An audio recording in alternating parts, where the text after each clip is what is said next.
A mensagem de hoje é sobre família.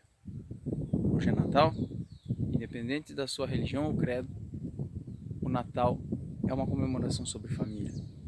Mas é também uma mensagem sobre a vida pública, porque nós não podemos esquecer que a vida pública, a política e todos os seus efeitos participam da vida das famílias. E nada melhor para trazer um exemplo acerca de família do que evocando um pouco de polêmica a partir da política. Porque a polêmica, embora seja um rastro de pólvora, ela consegue ser muito didática e todo mundo consegue entender porque todo mundo possui uma opinião. Então, sendo didáticos, vamos trazer aqui 3 figuras para se falar de família e 3 advertências sobre como essas figuras, procedendo com a sua família, servem de lições para o nosso ato de proceder com família enquanto pessoas da vida pública. São pessoas da história recente desse país na política. 3 presidentes. O primeiro deles, Jair Messias Bolsonaro, que já começa com polêmica, né? Sempre evocando opiniões, e que é alguém muito ligado à sua família.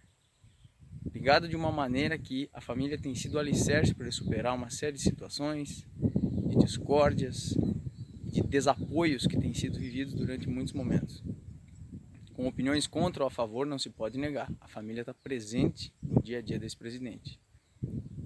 A advertência número 1 vai: cuidado que nós temos que ter em não misturar aquilo que é o benefício da nossa família com aquilo que seja o bom uso da máquina pública.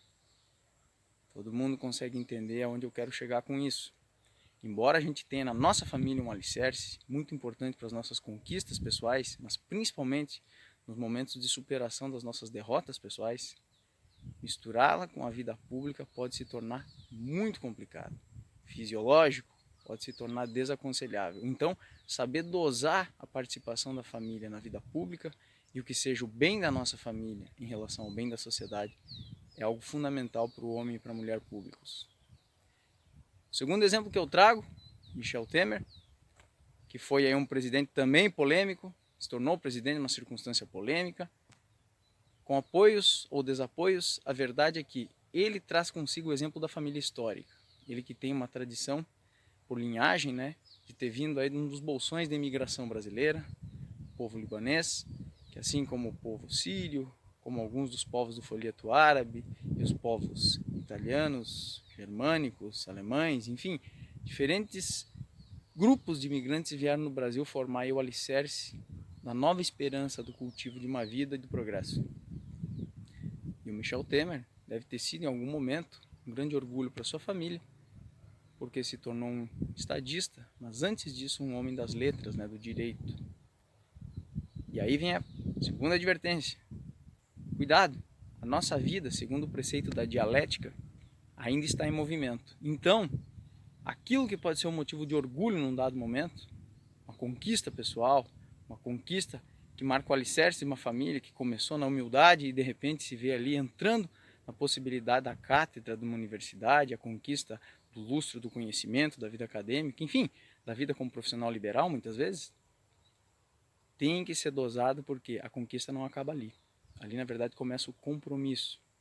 E aí, por mais que se tenha todo um alicerce, toda uma trajetória, como no caso dele, foi filho de imigrantes, foi um trabalhador, foi um homem do direito, finalmente entrou na vida política, nós temos que tomar cuidado para que, no arremate dessa vida, o mais alto grau de participação na vida pública, que é a vida política, nós não manchemos a nossa imagem, não coloquemos ela a perigo, não façamos coisas que façam colocar em contradição aquilo que poderia ser visto como a esperança da nossa família, de tradição, como o lustro da família. Ou seja, ele que era um homem do direito, que parecia que tinha uma vida completamente consagrada, num dado momento se vê envolto no liame da vida pública. Por quê? Porque tem que saber dosar, tem que saber colocar isso daí dentro da sua devida forma e devido rumo. E por último, nós vamos colocar aqui um exemplo que também evoca muita polêmica e que traz consigo muita importância no seu refletir. É Luiz Inácio Lula da Silva, um presidente que trabalhou uma família que é muito importante se trabalhar, a família brasileira. Essa família brasileira arquetípica, que nós chamamos, né, a família simples, a família mais humilde, mais precarizada mesmo. E que através das suas reformas tentou promover a redistribuição de renda, tentou fazer uma reinserção social num país com chagas de uma série de estruturas que privilegiavam a disparidade. Esse ato da distribuição de renda leva à terceira advertência. Devemos tomar cuidado na vida pública, assim como quando tomamos com a família nuclear e com a família histórica tradicional, que ainda está em movimento, com a família das pessoas, os quais são os nossos eleitores, nós temos que ter um cuidado e uma responsabilidade muito maior. Por quê? Eles botam fé em nós.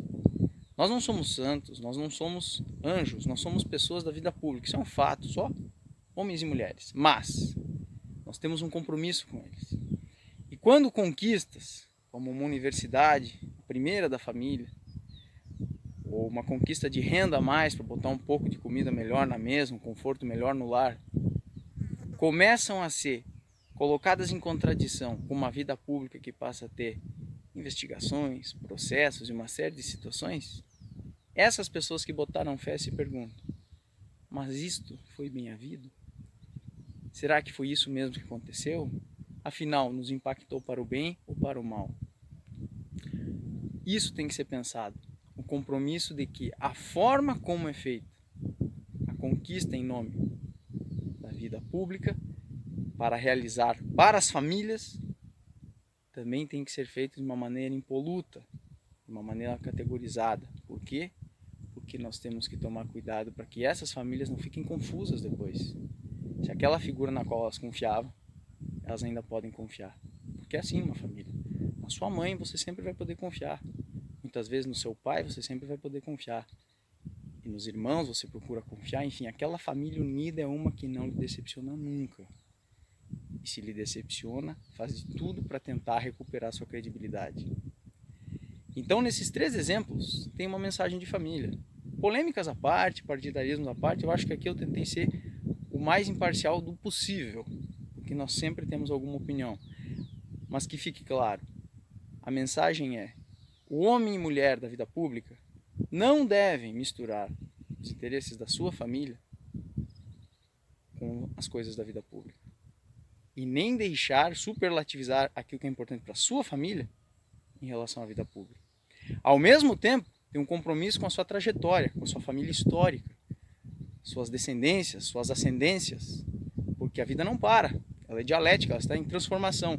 Então uma conquista de hoje nada mais é que apenas um degrau, cujo o grau de grandeza positiva ou negativa ainda vai ser medido com as próximas atitudes. Então, não se deixar embevecer pela vaidade da conquista momentânea. E por terceiro, e não menos importante, a vida pública, no exercício dela, tem que ser tomada através de medidas muito pautadas, para que aquilo que seja feito de bem para as famílias dos outros, bem como nós não devemos desprivilegiar a nossa família e nem privilegiar demais a nossa família, nós não devemos colocar a perigo ou na dúvida as famílias dos outros, e nem a perigo ou na dúvida a nossa família. E aí eu lhes pergunto, é ou não é uma questão de família a vida pública, a questão política? Agradeço aí o espaço de terem me ouvido até aqui e deixo a seguinte mensagem de Karol Wojtyła, o Papa polonês conhecido pelo mundo como João Paulo II. A família é o tijolo com o qual se alicerça o edifício da sociedade. Então, todos vocês que hoje estão ingressando para o ano que vem na vida pública, homens e mulheres da vida pública, parabéns. Saibam que esse feito, como eu digo, é só um degrau cujo tempo ainda vai demonstrar, a partir das suas ações e do pautamento delas, se vai ter efeitos positivos ou negativos, e que vocês nunca esqueçam que vocês têm um compromisso com a família. A sua família, que não pode ser desatendida, mas nem atendida em excesso, a família dos seus eleitores, que não pode ser desatendida e nem atendida de uma maneira que os coloque em dúvida, e sua família histórica, sua trajetória. Porque tudo que nós fazemos coloca mais um capítulo na grande história humana e na história das nossas famílias. Hoje é Natal, independente da sua religião ou credo, um Feliz Natal, aproveite com a sua família, reflita sobre a vida pública e o impacto dela na família, porque as famílias formam a sociedade. e a política impacta na vida das famílias. É uma mensagem de família. Obrigado.